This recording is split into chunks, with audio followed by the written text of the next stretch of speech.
Evet değerli izleyiciler, değerli katılımcılar, herkese merhaba, herkese günaydın. Önce bir Türkçe giriş yapmak istedim, sizlere merhaba demek istedim. Bugün yabancı konuklarımız var, onlarla birlikte bu oturumu İngilizce yapacağız. O yüzden İngilizceye geçiyorum.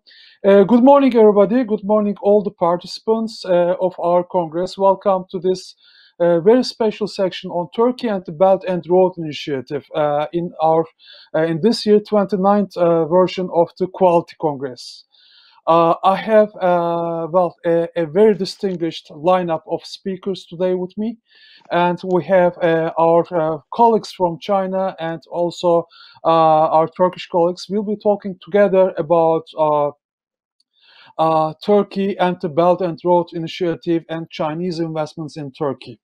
So before giving the floor to our speakers, so I just don't want to waste your time with my own remarks, but because we have so many valuable speakers who have hands-on experience in the Turkish-Chinese relationship, Turkish-Chinese economic relationship. But before introducing them to you and before giving the floor to them, I just want to share a few introductory remarks about Turkey and the Belt and Road Initiative. So the Belt and Road Initiative is very much in the foreground of our discussions on the agenda, on the international agenda. It's a major project. It's a major project of connectivity. If you ask me, one of the projects of the century, of this century, aiming to improve connectivity between China and the region, our region, all the way towards Europe. It started with an introduction with President Xi Jinping sharing this idea with the international community in 2013. And although it's been only 7 years since then, there has been significant progress. There are different measurements, there are different, let's say, ways of quantifying the progress of the initiative. But according to some, reliable sources, let's say, so far within this project in different countries, more than $200 billion worth of projects have been completed. And when the whole initiative will be brought to a completion, there are different estimations, but between $1.5 trillion going all the way to $4 trillion. Well, never mind the figures, but the fact is that it's big. It's a major project, and it's a major project also addressing the infrastructure needs of our region, of not only of Asia, but also Middle East and also Europe. I think the European part is similarly important. Now, for the Turkish perspective, just a few minutes. Let me share with you my Turkish perspective on the Belt and Road Initiative. When we think about the Turkish-Chinese relationship, the first thing that you can see is, of course, the trade deficit. I mean, last year our exports to China has been around $2 billion. But in return, between 2 and 3, close to $3 billion. But our imports from China have been around $22 billion. So there's a deficit. But given this deficit, so what you need to do is to balance it on the investment side, to draw more investment from China. And drawing more investment from China is useful not only in terms of the capital inflows to our economy. It's not only important in terms of balancing our balance of payments. It's also important in the sense that together with the Chinese investment coming to Turkey, this is also supporting and creating value added for the Turkish economy in different areas. Infrastructure, it's creating a favorable environment for closing the infrastructure deficit of Turkey. Technology. Joint investment projects with Chinese companies are helping to improve Turkey's own technological capabilities, creating investment, creating employment, and adding to Turkish export competitiveness. So Chinese investment has been very much welcome in Turkey and will continue to do so. And I think that the Belt and Road Initiative will be a major contributor in that respect. And so there have been a lot of hypes, but also misunderstandings, misperceptions about what the Belt and Road Initiative is. It's not just one line starting from China, passing through Turkey and going to Europe. It's a multidimensional project of connectivity. The keyword is connectivity. And so in that respect, other than infrastructure investments, railroads, bridges, ports, port investments, and so on, there is, for example, also the digital Silk Road, which is very important. And so far, there have been very much progress in Turkish-Chinese relationship in the digital area, in technology area as well. So okay, so that was from me as starter, but the more important part of this session is, we'll be listening to the valuable insights of our distinguished speakers. So I have with me today, first of all, Mr. I'll go in. I will give the floor to you in the order that in my list. But first, let me introduce all of my speakers to our participants. We have Mr. Zhou Yan QUAN. Mr. Zhou, hello, welcome. And Mr. Zhou Yan QUAN is the president of the General Chamber of Chinese Enterprises in Turkey, and he is the general manager of Tianquan Engineering Corporation as well. We have with us Mr. Li JUGUANG. Hello, Mr. Li. Mr. Li is the managing director of the China Road and Bridge Corporation, which is a major international engineering contracting firm active in Turkey. And we have with us our very own Mr. Doruk KESER. Hello Doruk Bey, merhaba. He is the head of the Shanghai Representative Office of Türkiye İş Bankası, a major Turkish commercial bank. So, Mr. Zhou, again, welcome. And I want to start with you, Mr. Zhou Yan QUAN. So my question to you will be, and before asking my question, so I want to give you all 10 minutes in this first round, and then we will have a second round for 5 minutes for each. But in this first round, we will have 10 minutes, and our time is limited, so I kindly ask you to observe the time limitations. Mr. Zhou, my question to you would be, so you are representing, in your capacity as the chairman of Çinsiat, you're representing all the major Chinese companies in Turkey. So my question to you is, how do these Chinese companies see Turkey, see the Turkish economy, see the Turkish market, and how do they see the value of Turkey for the Belt and Road Initiative? Thank you, Dr. Altay. And also I think Doruk Bey is also an old friend in my WeChat. I saw your dialogue together with Barak Bey from Daik in YouTube because before this meeting I do some homework in TRT. Actually, we also very interested in this Belt and Road topic because this Belt and topic from two countries' ambassadors dialogue, this Belt and Road initiative just come together with Turkish current planning because Turkey is an energy current and export current between Middle East and Russia and Azerbaijan to Europe. So these two plans actually come together. So it means that two countries' businessmen can benefit a lot from this.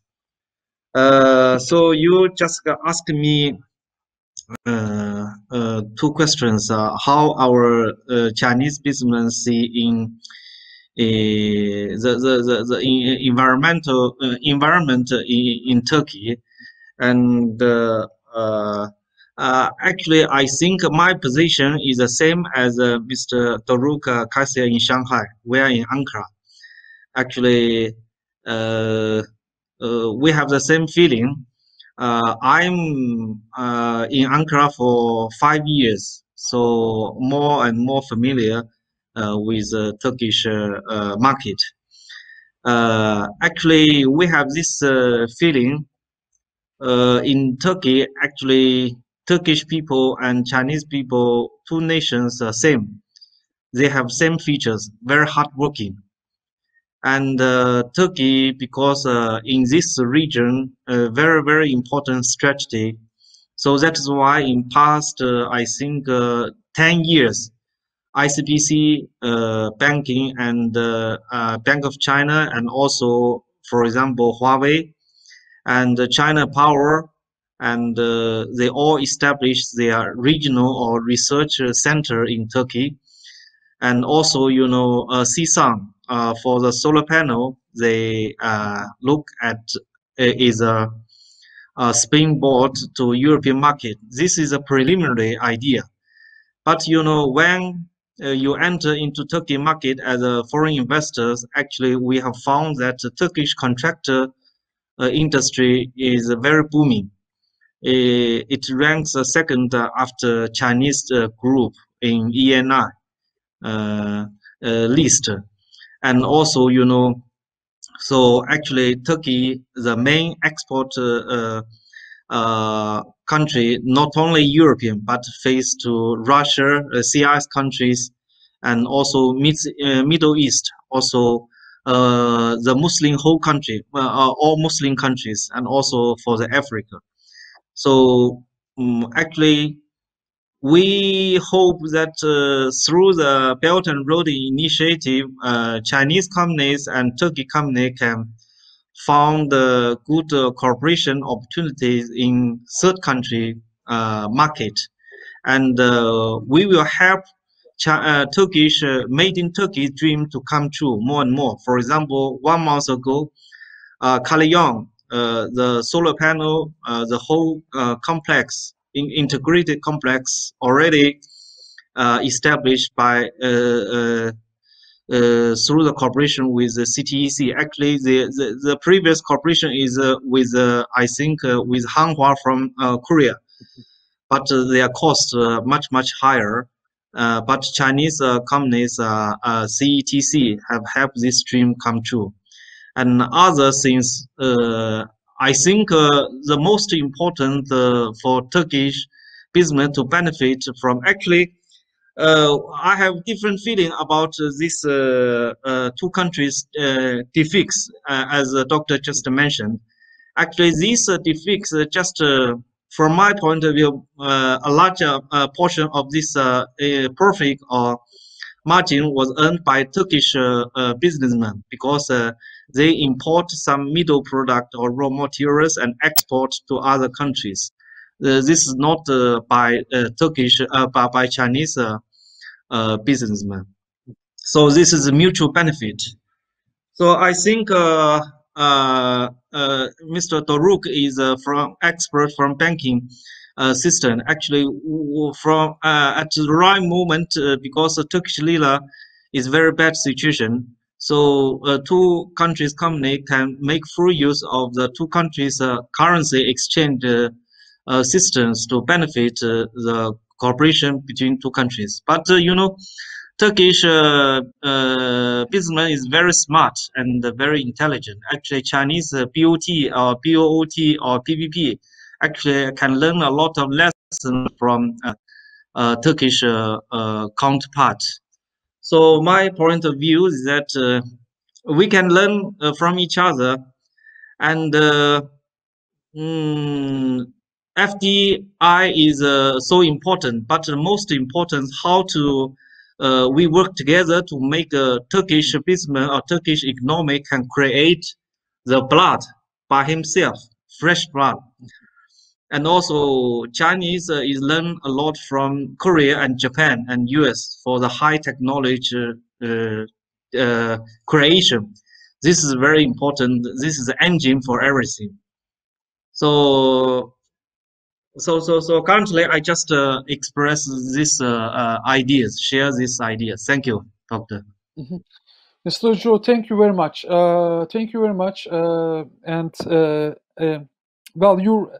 Well, some of the words that you have mentioned here are I underlined them, strongly.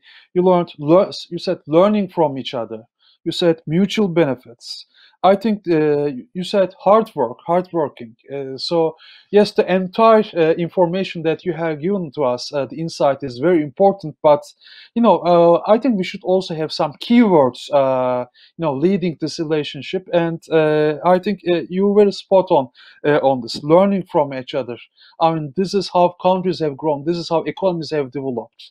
Because over the last 4 years or so, the world had been changing, and we had seen many countries isolating themselves, increasing protectionism, closing their doors. But the thing is, actually, we need to do the reverse. We need to open up, and we need to, yes, talk to each other, learn from each other, and in order to grow together.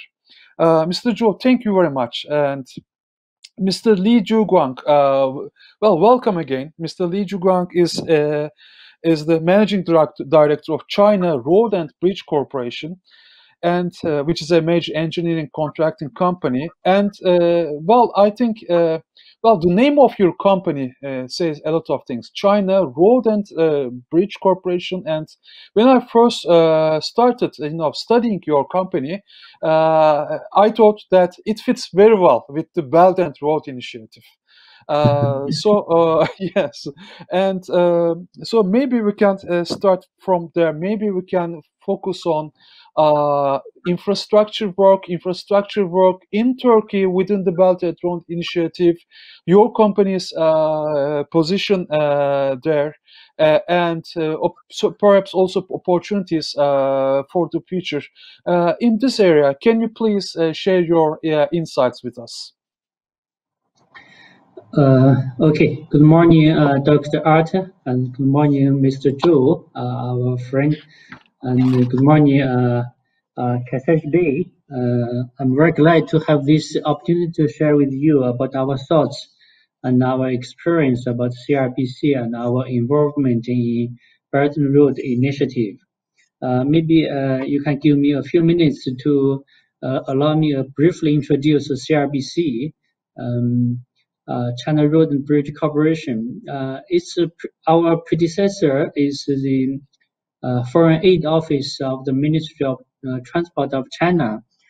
Since the 1950s, we have started working overseas for Chinese foreign aid projects. In 1979, CRBC established as a company separate from the government, and we started to go abroad. And it is one of the four state-owned companies that first entered the international contracting market. Today, CRBC has been active in more than 60 countries and regions in the world. As I mentioned about the CRBC, there is a major event happening in 2005. China Harbor Engineering Corporation and China Road and Bridge Corporation merged into China Communications Construction Company called CCCC. Now CCCC is a global 500 companies. Now this year its rank is 78 among the 500 companies. And Turkish friends may know much better about ENR. Now, according to the ENR ranking, CCCC is number 4 of this year, and we have a lot of Turkish companies also listed in ENR, about 44, and it is only second to China in terms of this number. And because this Congress is about quality and about Belt and Road Initiative, I want to mention several projects we have done across the world to elaborate a little bit about our concern and our attention to the quality. You may know that CRBC has implemented one major project in Kenya. This is the Mombasa-Nairobi standard gauge railway and its extension from Nairobi to Naivasha. The total length of these two sections had been 600 kilometers. It is one of the largest projects ever done by CRBC. We can't comment on the quality itself, but the fact is, in 2018, we have been awarded by ENR. The standard gauge railway of Kenya had been awarded the River Merit by ENR, and the next year, 2019.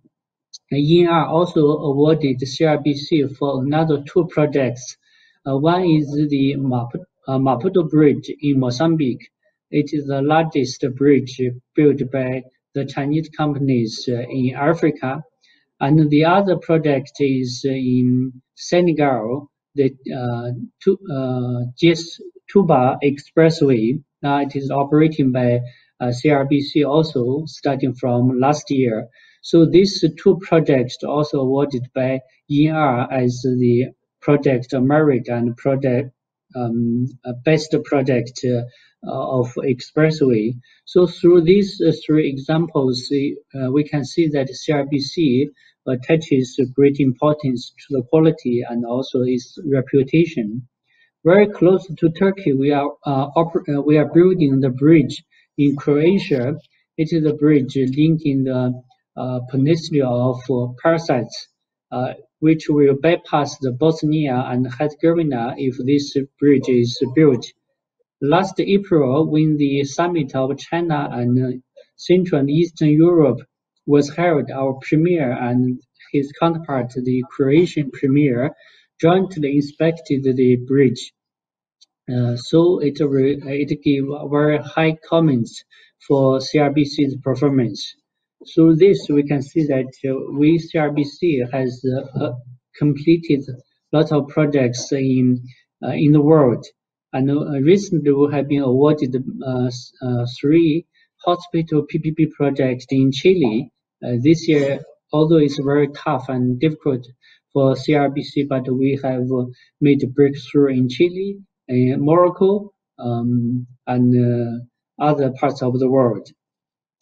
When we get back to Belt and Road Initiative, it's very clear that this initiative was adopted and proclaimed by President Xi Jinping in 2013. But only 2 years later, when the summit of the G20 was held in Antalya of Turkey, China and Turkey signed the MOU on Belt and Road Initiative cooperation. It helped China and Turkey to link each other between the Belt and Road Initiative and the Middle Corridor Plan of Turkey. After that, China and Turkey has witnessed a lot of cooperation opportunities, as mentioned by Mr. Zhou Yan QUAN, for the Chinese companies very active in Turkey, like the coal power plants of how to pronounce the name is called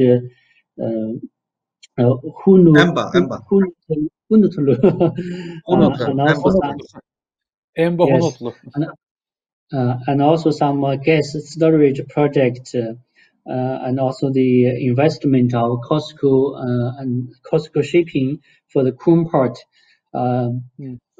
For CRBC, we have been here for some time, but for me personally, I came here in February of this year. Both China and Turkey have very strong contractors in the world. In the past, we focused on the contracting singly for some projects, but now through our investigation and interaction with our Turkish companies and partners, we have changed our strategy, and we are willing to work together, like in the form of joint ventures, to focus on some contracting projects, and more importantly, is for investment projects. Now we are following some infrastructure projects like the high-speed railway project and the port project and some hospital PPP projects. We have very good discussion and cooperation with our partners. But now the main issue or the main challenge for our cooperation is how to resolve the financial solution. Now we are working very closely with the Chinese banks, including Sinosure, to work out and create a financial solution to our project of common concern. Today, we are also very happy to see Mr. KESER at the meeting. Maybe after this meeting, we can establish links to work together. We know that each bank is working with China Exim Bank, and we CRB has been very close with Exim Bank and China Development Bank, and we have some cooperation with Guarantee Bank and also some French bank which they have a branch office in Istanbul. But every time I travel to Istanbul, I will pass through the East Bank Tower. So maybe in future, we'd like to have the cooperation with each bank to contribute to our financial package to the infrastructure projects. And we are confident with this year, very difficult and tough for every company, but when we make the preparation, I think next year, 2021, maybe will be the year of harvest. And for this, I'm confident, and also I'm confident in working with our Turkish partners. This is briefly my answer to your question, Dr. ATLI. Thank you, Mr. Lee. Thank you very much. And well, you're right. This year has been very terrible year in every sense because of the pandemic. And you said you came to Turkey in February, and after that it was all the lockdowns and all the limitations that we have to endure because of the pandemic. But I think this is also a good time for talking to each other. Like now we are talking with each other, and we are developing ideas together. And when the life gets normal, I think we can build on all those things, all the ideas that we are actually building together now. So I think despite all the negative sides of the pandemic, we should make good use of this time, for talking to each other and for developing our ideas, in a collective way. And Mr. Lee, yes, thank you very much. And this was very impressive. You talked about several projects that your company has been doing. And I look at my notes. For example, the countries you mentioned, I see Kenya, I see Croatia, I see the others, several countries. I think from my Turkish perspective, I see a value here because all this, your company and all these companies actually that are members of CINSEAD, they have accumulated significant global experience. They are working all around the world, including your company, Mr. Lee. And I think, this experience, and when these companies come to Turkey to do business in Turkey, to do projects in Turkey, they bring their global experience. And I think this is a significant value for us, for the Turkish economy as well. So it's really like, just like Mr. Zhou mentioned, mutual benefits through sharing our global experiences as well. Mr. Lee, thank you very much. And you mentioned, of course, financial solutions. You mentioned, ensuring financial solutions for the projects. So this takes us, of course, to our third speaker, Mr. Doruk KESER, head of the Shanghai Representative Office of Turkey İş Bankası. Doruk Bey, welcome again to our digital session on Turkey and the BRI. And so, let's move in there. Finance. Now, all these things that we've been discussing, like trade, investment, engineering projects, and so on. Of course, the most important, the vital thing here is finance. I mean, this is the lifeline of everything that we've been discussing. So could you inform us a bit about the financial links, finance, well, cooperation, financial flows accompanying the Turkish-Chinese economic relationship? Because I'm asking you this question, and I'm very happy because you are here. Because lately in the newspapers, we read a lot of things. I mean, we see numbers. This amount of money is coming from China, but also, of course, there are different kinds of financial flows. I think you are the person who can give us a very clear picture of this finance relationship between Turkey and China. So please. Okay. First of all, thank you very much for this brilliant questions and our Chinese friends' introductions. I'm really very happy to have them in Turkey, as I'm in Shanghai in China now. So both of us can have the chance to promote our countries and make two countries more closer to each other, not only in finance or investments, but also in cultural matters. So I personally would like to thank you, Mr. ATLI, for this and Kaldar for this organization, and Mr. Chuan, as he mentioned, we have a pretty old friendship in WeChat, and I would like to visit them at first instance if I can come back to Turkey, of course. And Mr. JUGUANG is very happy to know you. Definitely, we will catch up from here. So coming to the main point, I think I have just 10 minutes, so I would like to emphasize some very major points, very vital points here. The keywords were financial solutions, local currency, maybe we can add hedging, Belt and Road, investments and trade. So let's start with the financial solutions. Since we are the biggest private bank in Turkey, within around 96 years of presence, as old as the Turkish Republic, founded by the founder of Republic, Mustafa Kemal Atatürk, we are the probably the biggest now, the financial services company, private financial services company as well, not only in commercial banking, but our facilities in finance is very active on asset management, investment banking, as well as the leasing, factoring, private equity, venture capital. So we just have a wide, diverse set of financial solutions apart from traditional banking. In China, we opened our office around 14 years ago, so we are present here around 14, 15 years.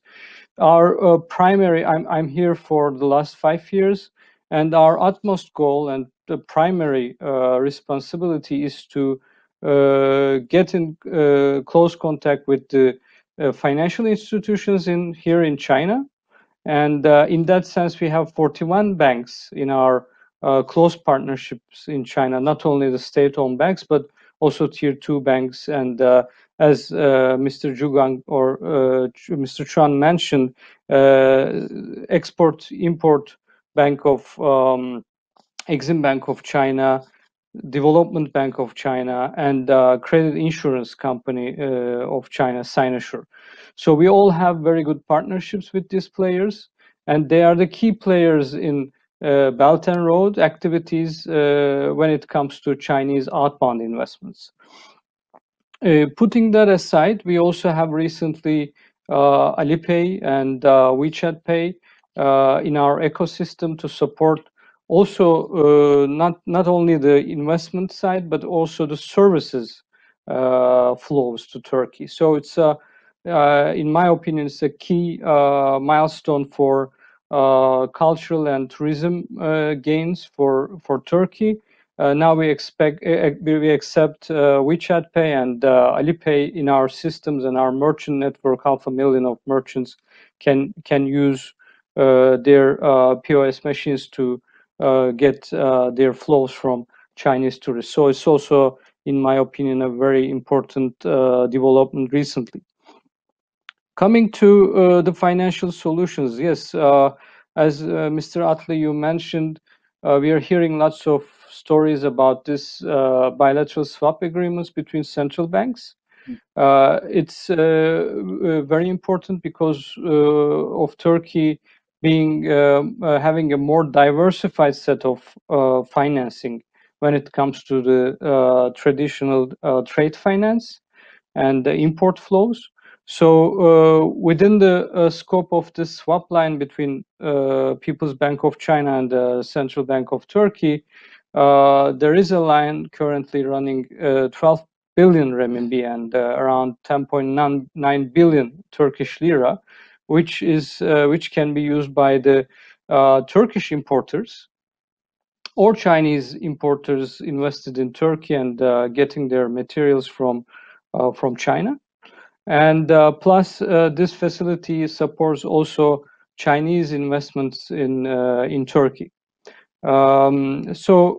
Recently we heard about Turkish Telecom, which is publicly disclosed, their renminbi facility having equipment from Chinese exporters in renminbi currency. However, still the renminbi's market presence in international markets and in Turkish market is very, very minor with respect to the investment size of China. So we should be more close in touch with Chinese counterparts to facilitate more renminbi financing, more value-added renminbi financing for the value-added imports of Turkey. Another issue is the hedging, as our friends mentioned. When it comes to longer-term projects, there is a huge burden on Turkish economy for longer-term financing with a lower cost financing to make these projects more feasible. In one sense, so at that point, of course, the banks should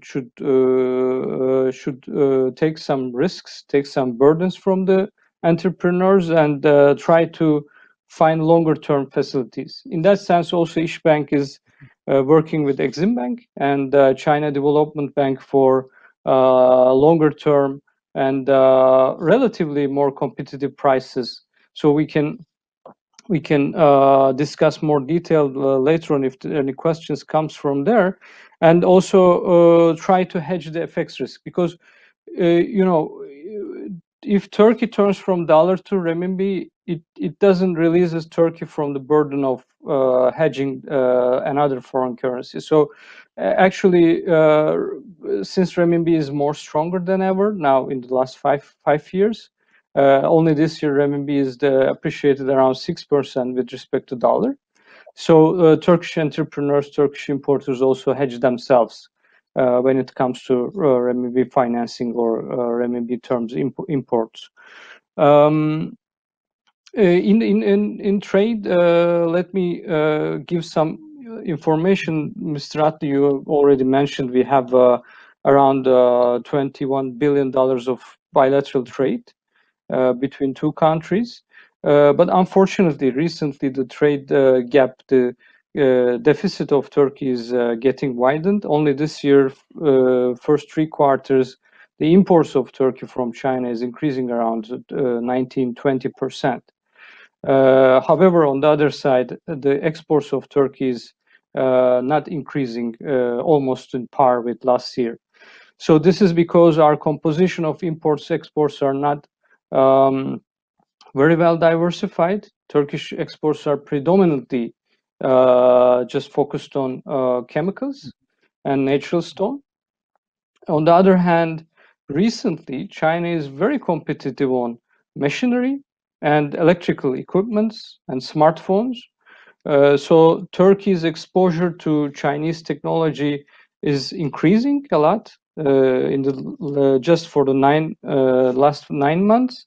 Just to give you an opinion, our electronics imports from China to Turkey with respect to last year end increased from around 35% to 42%.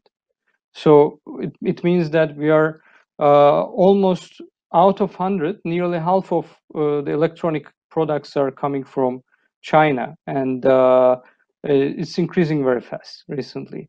Xiaomi, Huawei, and Oppo, as Mr. Chuan mentioned, now have a very, very solid market share in Turkish smartphone market. Just three operators, three smartphone producers' market share came to 51% in Turkey's smartphone market. Samsung and Apple just stays around 36. So this comes just in the 2 or 3 years, in the last 3 to 5 years, let me say, period. So on this front, Turkey should be not only the importer of these technologies, because it will trigger the deficit furthermore, and we cannot compete on that side, definitely. But we have to work with our friends, with our Chinese friends, to develop this kind of technologies in Turkey and get some value-added production in Turkey as well. Another complaint from Turkish machinery producers, maybe you recently heard about, is the dependency on Chinese exports on machinery. Also, in the last 9 months, it's just elevated from 18% to 24%. So 1 out of 5 machinery equipment Turkey buys is coming from China and increasing very fast. So my opinion is both these fronts we have to work together with Çinsiad and with our Chinese friends to develop some value-added technology inside the Turkey's borders and leave some value-added production here. And on our homework is to generate hedging and local currency financing for making this PPP and longer-term project deals more feasible for the entrepreneurs. So let me finish my words here for the first round, and if we have any questions, I will be pleased to answer them. Yes, Doruk Bey, thank you very much. Thank you very much, Doruk Bey. And very insightful. And I think, of course, the finance part of the relationship is very important. And you're doing a very important job there as a Turkish bank in China. And likewise, there are 2 Chinese banks now active in Turkey and getting also involved in major projects, in financing the projects and so on. So I think the more we improve the financial side of the relationship, the rest will follow along. And because, well, it is the major, it's the most vital condition. And in your remarks, you said our technology exposure to China is increasing, technological imports are increasing, but you also said the most important thing is that we need to work with our Chinese friends to develop technology here in Turkey. And I think this should be the keyword, not just for technology, but in everything when we think about the Turkish-Chinese relationship. And so far, actually, we have seen some good examples, like the Chinese technology companies who are actually selling their stuff, selling their good products in Turkey, have also been investing in, for example, joint research and development labs with Turkish universities, with the Turkish government, with Turkish, research institutions, and so on. And Turkish engineers are being employed there, and I mean these are the places where new ideas are coming, new innovations are coming, and I think this this area should be a real major focus. I know every time, and I did it myself. Whenever we start talking about Turkish-Chinese economic relationship, we start talking about the deficits. But there's of course another way of looking at it. I think we should probably focus on how much value we can create by working together, and technology is a very good area. Thank you. And okay, I have so we have some time for our second round, and Mr. Zhou Yan QUAN, I want to come back to you. And so my question for you, and we have 5 minutes for each of our speakers in this round. So now, what do you expect from the future? I mean, what do you expect? How do you expect the Belt and Road Initiative to develop in Turkey in the near future? Are we going to see major? Do you expect some major new projects to be launched in Turkey? There has been a talk about, for example, major railroad projects and so on. And mostly we are at an expectation stage. So, do you expect, a taking off of new projects, of Chinese projects in Turkey in the near future?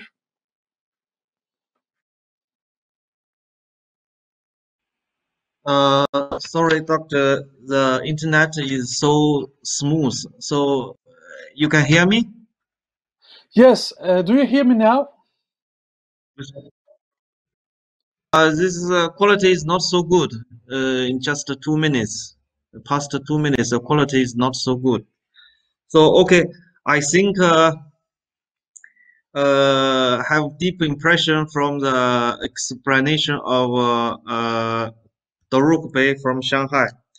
Actually, now from infrastructure side, actually Chinese company is looking for cooperation in the project of I think it's the high-speed train from Kars to ATLI.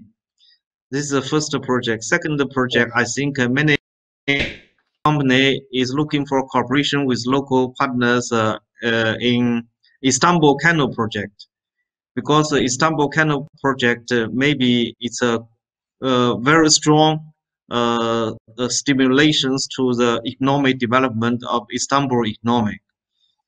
And actually it's very interesting that in the after 6 Chinese investors, most of them buy houses, facilities in Istanbul, because they can easily get a second passport. So this is attractive to Chinese investment. And also, I think now is a good opportunity, because Chinese labor cost, because of the devalue of Turkish lira, the labor cost seems much competitive than Chinese cost. So for the construction side, actually both countries companies can find cooperation in many big projects. But now you also understand many big projects actually in the hands of Istanbul government municipality and the Ankara municipality. But because of the internal issues between the ruling party and the other parties, so we can not found the fruit to be realized soon. So this will depends on the political situation inside Turkey. But anyway, we can find a good time in the infrastructure and 5G and internet shopping and logistic and trans-country railway and the port facilities enhancement immediately. We hope Turkish counterpart, especially these associations, can apply to Turkish government that just lose some technical barrier against foreign companies. For example, government company can only be tendered through Turkish lira, and no foreign currency. It's very bad situation. So we hope you can nominate, for example, Turkish joint venture, local joint venture must be 40% or 30% from JV with Chinese partners. We can share this cake. So this is a way we can push these projects on faster track, so that we can save time. And also the pandemic cooperation in the medical devices production. This production share the cake, because Turkish also the #2 exporter of medical product during this pandemic period. This is a good time to make faster track money. So this is what I can suggest at the moment. Thank you, doctor. Thank you, Mr. Zhou. And look, this is very important.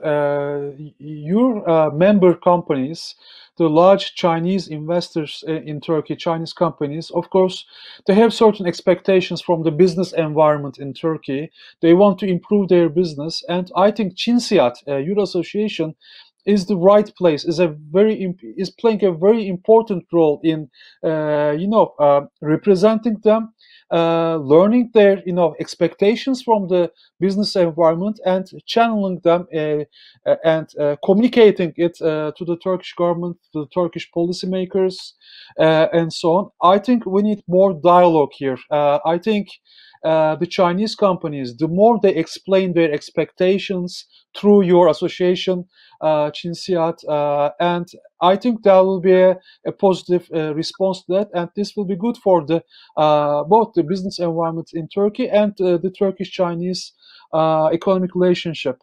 Thank you, Mr. Zhou. And Mr. Lee, I'm coming to you. Now, your company has been doing major projects in all around the world, and these are, of course, very large projects. So we are talking here about infrastructure, physical infrastructure. And lately, around the world, not in Turkey, but in other parts of the world, maybe, we have been hearing about complaints saying, for example, all these projects, Chinese projects, are leading, for example, to a debt trap, increasing the debt burden against the local countries, against the host countries, and some other complaints. So if you ask me, part of this is, of course, politically motivated. And we have seen all this thing between the United States and China, the United States administration approach to the whole thing. But as the person in charge, as the person who is doing the projects, what is your take about on such complaints? Okay, thank you, Doctor, for a very interesting question, because this complaint has been around and also has been heard by the West media, and also we got this information from other sources as well. And to be frank, this discussion has been for quite some time, and especially in African countries. This year has witnessed a lot of disasters of the pandemic caused social and economic problems, and the G20 group, the group of 20, also proposed the reduction and delay of payment of these debts for developing countries, and also China has been lending a lot of loans to foreign countries. But in terms of infrastructure projects, it has been very clear that the infrastructure supports the general development of the economy and the social programs. And with this, they have been improve the transportation conditions and generate a very good impetus to people's life and people's traveling and the economic activities.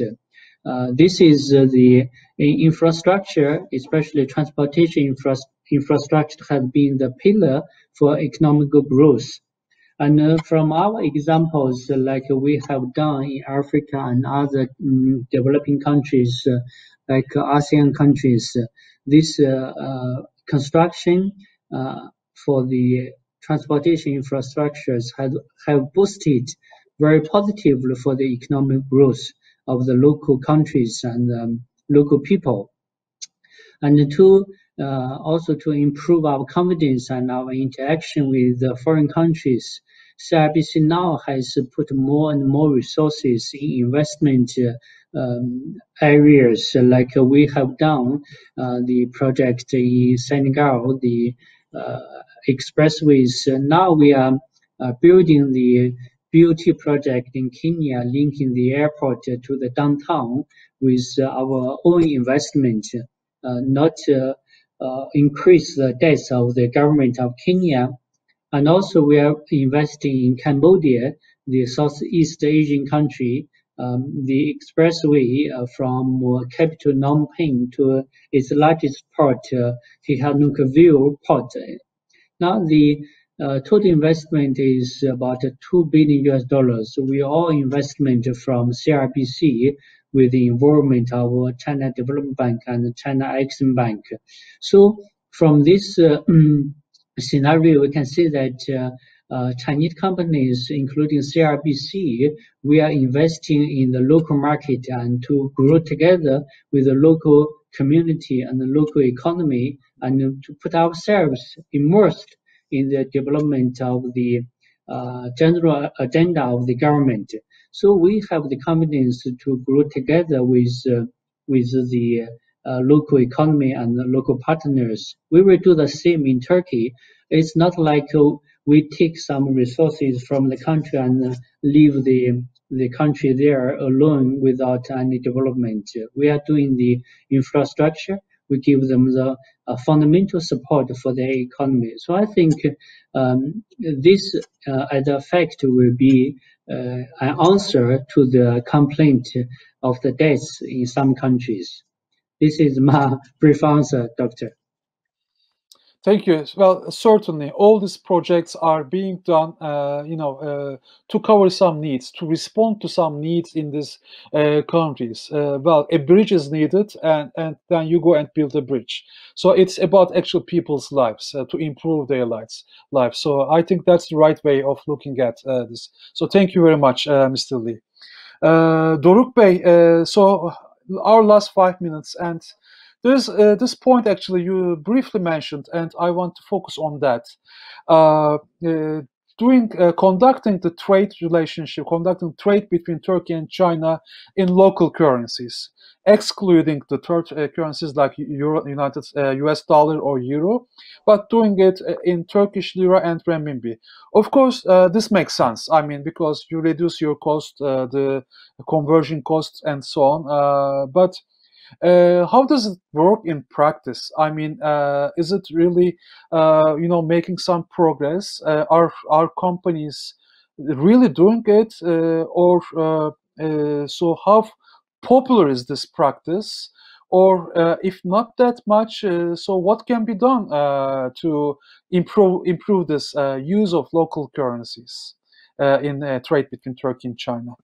Please. Okay. You kept the most difficult questions at last, I guess. Of course.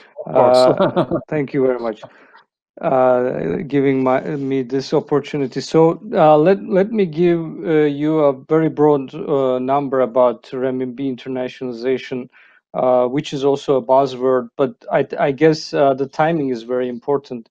Globally, in the last 5 years, renminbi's usage in the payments is around 2%, and it didn't go anywhere. So it was around 1.7 to 2%. So still, for the payments, dollar and euros hegemony is continuing. And in terms of trade finance, the view is more dramatic. The United States in trade finance front, getting around 85% of the share. And again, renminbi's share is around 2%. Mm-hmm. So within this scope, we can understand that renminbi is still not widely used and widely converted, settled, cleared, and let's say used in the payment system. So that's one hurdle. So we have to find more liquid markets, less capital controls from the China side, and maybe lower costs in doing all that. So all are like chicken and egg. All triggers the other one, and the costs are increasing. So in Turkey, recently, yes, the swap agreement has been used a couple of times. We saw that 2-3 companies already used that. The entrepreneurs only use a facility if it fits to their needs, if they are comfortable, if the costs are optimized. So that's the same for renminbi. So we have to find lower costs higher maturity, and more liquid markets in Turkey. Now we cannot say that the market is there yet, not in Turkey nor in the global front. But let me just, I'm not just focusing on the empty side of the glass, of course. This year, as a new development, China, since they have a much more solid development during the pandemic, and probably they will grow around 2%, the GDP growth will be 2% this year. So China is more confident than ever to open the capital markets and to boost renminbi internationalization. Already we have seen that some of the capital controls are getting eased this year.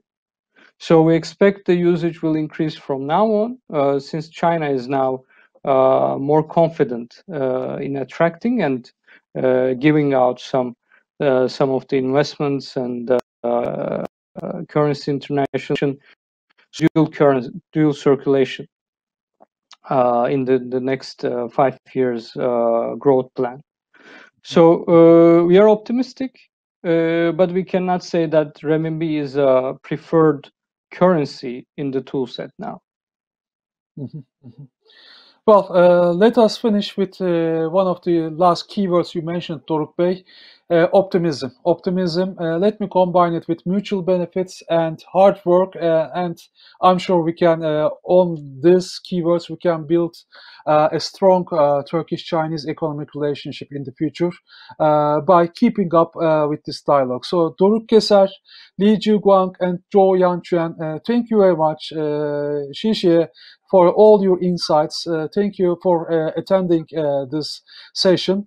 Ladies and gentlemen, this brings it to an end of our session, but the Quality Congress will continue. So enjoy the rest of your of the Congress. I'm sure there are a number of more similarly interesting sessions in the coming hours and days. And until we see you again, so take care and stay safe. Have a nice day.